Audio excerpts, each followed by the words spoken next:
नमस्कार. बाजार गप्पांच्या या भागामध्ये मी आपल्या सगळ्यांचं मनापासून स्वागत करतो.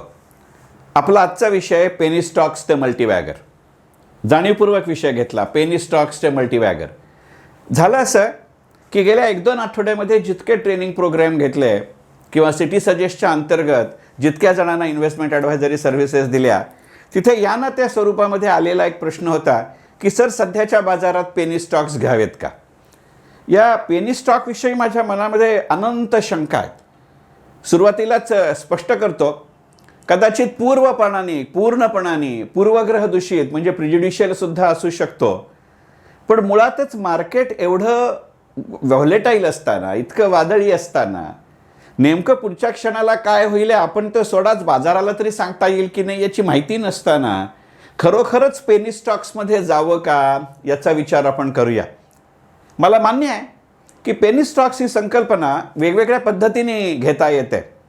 साधारणपणे शेअर बाजाराच्या परिभाषेमध्ये पेनी स्टॉक्स हा शब्द अशा अर्थी वापरला जातो की ज्याची किंमत अत्यंत कमी आहे. आणि एक समज असा असतो की पेनी स्टॉक्समधली गुंतवणूक ही गाजराच्या पुंगीसारखी आहे, वाजली तर वाजली, नाही तर मोडून खाल्ली.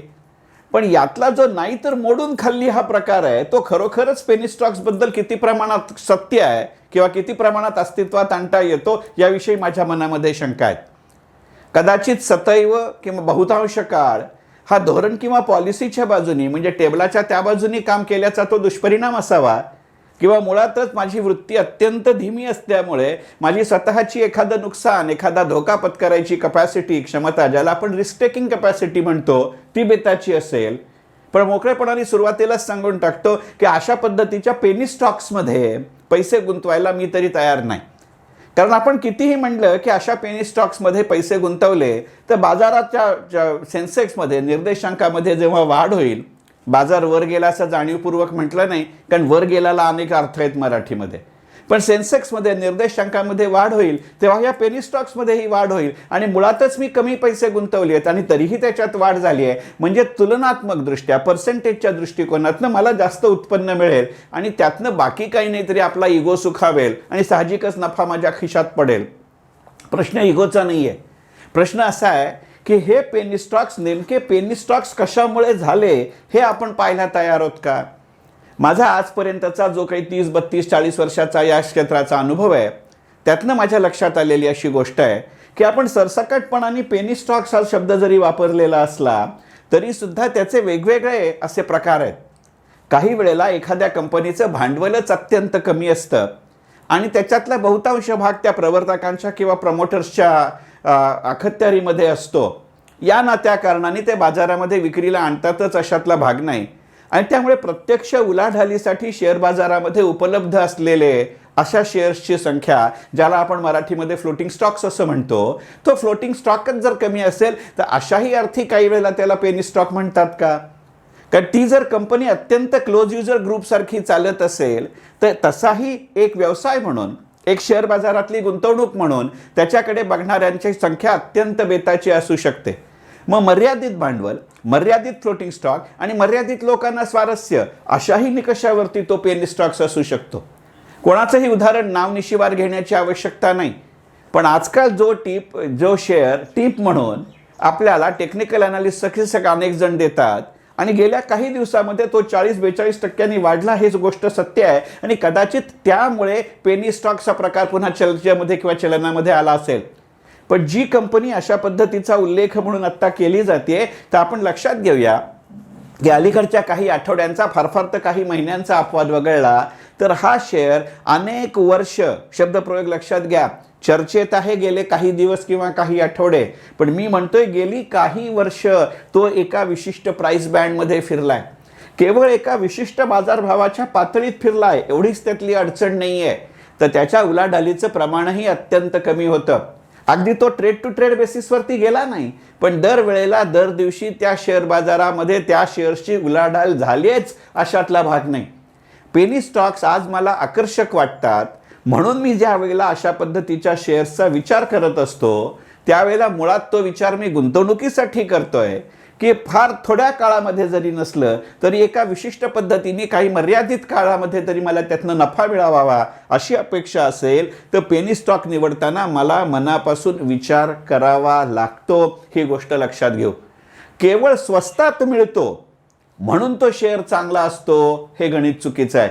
आणि बाकी कुठे नाही तरी पेनी स्टॉक्सच्या बाबतीत हे उदाहरण लक्षात ठेवावं लागतं. अर्थात तत्वज्ञान सिद्धांत म्हणून सांगायचं झालं तर मग अनेकदा बेंजामिन ग्रॅहमची ही तुलना केली जाते. बेंजामिन ग्रॅहम नेहमी असं म्हणत असे की एखाद्या सिगरेटच्या थोटकासारखा जरी शेअर असला तरी तो चालेल.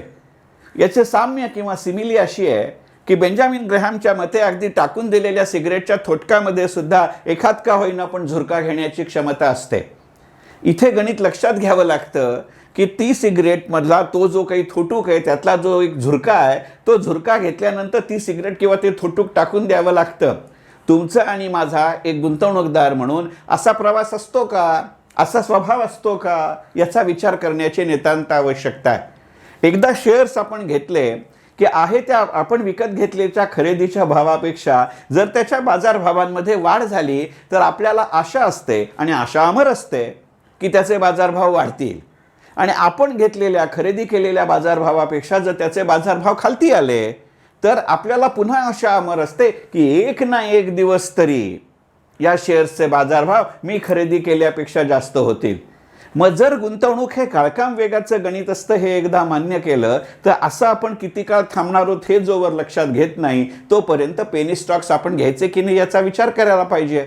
कारण माझी मनोधारणा होईल, माझी मनस्थिती होईल, मी विकायला किंवा खरेदी करायला जशी काही गणितं असतील त्यावेळेला तयार होईल. त्यावेळेला मी मगाशी म्हटलं तसं यांची उलाढाल होत असेल का, होत असेल तर कुठच्या भावानी होत असेल याचा विचार केला पाहिजे.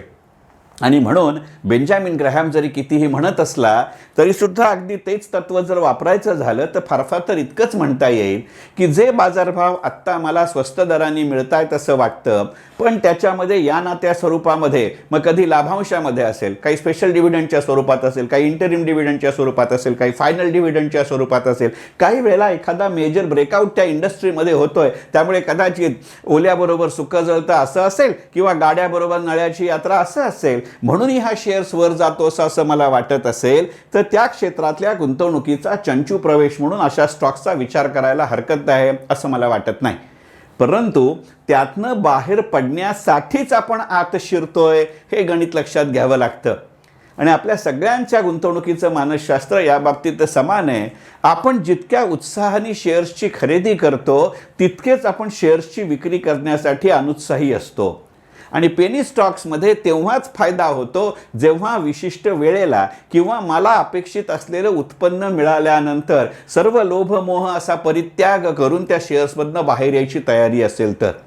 मुळात तो पेनी स्टॉक शेअर पेनी का झाला याचा विचार केला पाहिजे.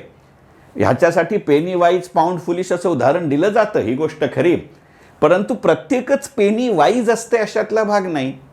केवळ आकाराने व्यवसायाच्या किंवा भांडवलाच्या किंवा ट्रेडिंग व्हॉल्यूमच्या लहान आहे म्हणूनच तो पेनी असतो अशातला भाग नाही. अनेकदा असंही होऊ शकतं की तो एकेकाळी अत्यंत किंग, अत्यंत राजा, सम्राट असा त्या क्षेत्रातला किंवा बाजारातला शेअर असेल पण काळाच्या ओघामध्ये व्यवस्थापन बदललं, मॅनेजमेंट बदलले किंवा मॅनेजमेंट तेच राहिलं तरी मॅनेजमेंट स्टाईल्स बदलल्या, मॅनेजमेंट किंवा मॅनेजमेंट स्टाईल्स त्याच राहिल्या तरी एकंदरीतच ज्या प्रॉडक्टमध्ये ज्या उत्पादनामध्ये तो होता त्या उत्पादनाचंच आयुष्य, अस्तित्वकाल, शेल्फ लाईफ संपलं. साधं उदाहरण घेऊया ना. आपण आजकाल सगळेजण मोबाईल वापरतो. त्या मोबाईलच्या आधीच्या काळामध्ये पेजर अस्तित्वात होते. पेजर हे तत्वज्ञान वाईट नव्हतं. आपण अनेक पेपरमध्ये, बिझनेस मॅगझिनमध्ये उदाहरण ऐकलंय की मोबाईलच्या अस्तित्वात येण्याच्या आधीच्या काळामध्ये जगातली अग्रगण्य कंपनी असलेल्या पेजरच्या मालकानं काही $1 ट्रिलियन त्याच कंपनीच्या व्यवसायातनं मिळवलेले बिझनेसमध्ये गुंतवले. पण ज्या क्षणाला मोबाईलचा अस्तित्वात आले, ज्या क्षणाला मोबाईलचा उपयोग वाढायला लागला त्यावेळेला एकेकाळी सम्राट असलेला हा उद्योग पूर्णपणाने नामशेष झाला. म्हणजे बदलत्या टेक्नॉलॉजीमुळे जे शेअर्स पेनी स्टॉकमध्ये आले आहेत ते आज केवळ स्वस्त भावाने उपलब्ध आहेत म्हणून ते घेण्याजोगे असतात अशातला भाग नाही. विशेषतः निदान प्रॉडक्टच्या बाबतीत ही टेक्नॉलॉजी बदलली आहे का, त्याचं मार्केट बदललं आहे का याचा विचार मी करतो. पण असे पेनी स्टॉक्स जर फिनान्शियल सर्व्हिसेस प्रॉडक्टमधले असतील तर त्याचा विचार करताना फार गंमत जम्मत करावी लागते. हा गंमत जम्मत हा शब्दप्रयोग मी त्यातल्या त्यात सभ्य शब्द म्हणून वापरला आहे.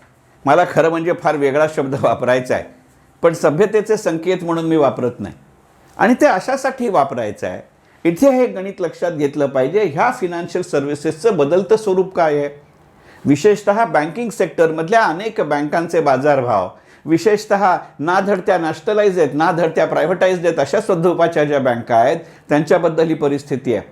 काही काही बँका इतक्या लॉस मेकिंग आहेत की त्यांच्या शेअर्सची बाजारभावामध्ये उलाढाल होत नाही आहे अशातला भाग नाही, परंतु त्यांचे कधी नव्हे इतके बाजारभाव खालच्या पातळीवरती आहेत. म्हणजे सध्या ज्या रूढार्थाने आपण पेनी स्टॉक्स हा शब्द वापरतो त्याच्या संकल्पनेमध्ये हे शेअर्स बसतात, पण केवळ त्याचे बाजारभाव आज मला परवडत आहेत म्हणून त्याचा जर मी खरेदीचा विचार करत असेन, गुंतवणूक तर फारच पुढची गोष्ट राहिली, तर मला हा विचार करावा लागतो की केवळ त्याचं भांडवल कमी आहे म्हणून त्याचे बाजारभाव कमी आहेत का, त्याचं प्रॉडक्ट किंवा त्याचं प्रॉडक्ट सायकल आता अस्तित्वात नाही किंवा चलनात नाही म्हणून तो पेनी स्टॉक आहे का, की मुळातच आता त्याच्यामध्ये काहीही दम उरलेला नाही. अगदी मगाच्या बेंजामिन ग्रॅहमचं जर उदाहरण घ्यायचं पुढे चालवायचं ठरवलं तर त्या सिगरेटच्या थोटकातला शेवटचा झुरकाही घेऊन झाला आहे म्हणून तो या भावाला आहे का, याचा विचार करावा लागतो. कारण आजपर्यंतच्या बाजाराचा अनुभव असा आहे की मुळातच ज्या वेळेला शेअर्स बाजाराच्या निर्देशांकामध्ये वादळी बदल होतात आणि ते फार मोठ्या वेगानं वाढत असतात, त्यावेळेला ज्या वेगाने बाजारभाव किंवा निर्देशांक वाढतात त्या वेगाने अशा कंपन्यांचे बाजारभाव वाढत नाहीत. पण ज्या वेळेला शेअर्सचा निर्देशांक वादळापेक्षाही जास्त वेगाने खालती येतो त्यावेळेला या कंपन्यांचे बाजारभाव निर्देशांक सेन्सेक्स निफ्टीपेक्षा सुद्धा अतिशय वेगाने कमी येतात. मग असे शेअर्स केवळ मला स्वस्त दराने उपलब्ध आहेत म्हणून त्याचा विचार करायचा का, हे गणित पाहावं लागतं. कारण मुळातच तो शेअर कसा आहे याचं एक उदाहरण घेऊन घेतो, नाव देणार नाही, परंतु त्याचं इतकं वर्णन करतो की मी कोणत्या शेअर्सविषयी बोलतोय याची तुम्हाला पूर्ण कल्पना येईल. हा शेअर अलीकडच्या काळामध्ये बँकिंग सेक्टरमधला आहे आणि त्याची फार मोठ्या प्रमाणावरती टीप दिली जाते. साधारणपणे 22-24 रुपयाच्या आसपास हा शेअर चालला आहे. त्या बँकेच्या नावानुसारच असं लक्षात येतं की मुळातला याचा बिझनेस एका विशिष्ट भूभागाला पुरेसा मर्यादित आहे. एकेकाळी काही विशिष्ट राजकीय समीकरणांमुळे या बँकेची खूप चर्चा होती, परंतु आता त्या प्रमाणामध्ये ज्या भूभागामध्ये ह्या शेअर्सची चर्चा जास्त असे किंवा या नावानुसारच तो भूभाग अधोरेखित होतो त्याचा आता राजकीय भूगोल बदलला आहे, त्याचा आता आर्थिक भूगोल बदलला आहे, त्याचा आता सामाजिक भूगोल बदलला आहे. अशा वेळेला एकंदरीतच बँकिंग सेक्टर आपल्या देशात एका विशिष्ट उंबरठ्यावरती उभं आहे म्हणून त्याच्या बरोबरीने हेही क्षेत्र किंवा ही कंपनी आणि त्या निमित्ताने याचे बाजारभाव बदलतील असा जर आपण विचार करणार असू तो गोष्ट वेगळी. कारण पेनी स्टॉकबद्दल माझ्या मनातल्या भीती ह्या दोन प्रकारच्या आहेत आणि मी मगाशी म्हणलं तसं तो पेनी स्टॉक कॅपिटल कमी आहे म्हणून आहे, प्रॉडक्टचं सायकल संपलं आहे म्हणून कमी आहे, मॅनेजमेंटमध्ये बदल झाले आहेत म्हणून कमी आहे, कन्झ्युमर टेस्ट बदलली आहे म्हणून कमी आहे. या सगळ्या घटकांचा एकत्रित विचार करत असताना एक गोष्ट आपण लक्षात घ्यायची असते, मला तो 10 रुपयाचा शेअर मिळतोय म्हणून तो पेनी स्टॉक नसतो. कारण जर बुडताना माझे 10 रुपये बुडले तर माझं नुकसान 100% असतं. पण एखादा शेअर 1000 रुपयाचा असतो पण तो 900 रुपये झाला तर माझं नुकसान फक्त दिसायला जरी 100 रुपयाचं दिसत असलं तरी प्रत्यक्षात ते फक्त 10% झालेलं असतं. याचा अर्थ फार मोठ्या भावानी चढ्या भावानी असलेले शेअर्स हे जास्त सुरक्षित असतात असं मला जरासुद्धा म्हणायचं नसतं. पण ज्या वेळेला एखाद्या कंपनीच्या दर्शनी मूल्याच्या शेअर्सच्या तुलनेमध्ये त्याचे बाजारभाव चढे असतात त्याची कारणं जास्त सदृश्य असतात, ती जास्त काळ टिकणारी असतात. असं संरक्षण कवच पेनी स्टॉकमध्ये असत नाही, हे गणित लक्षात घेऊ.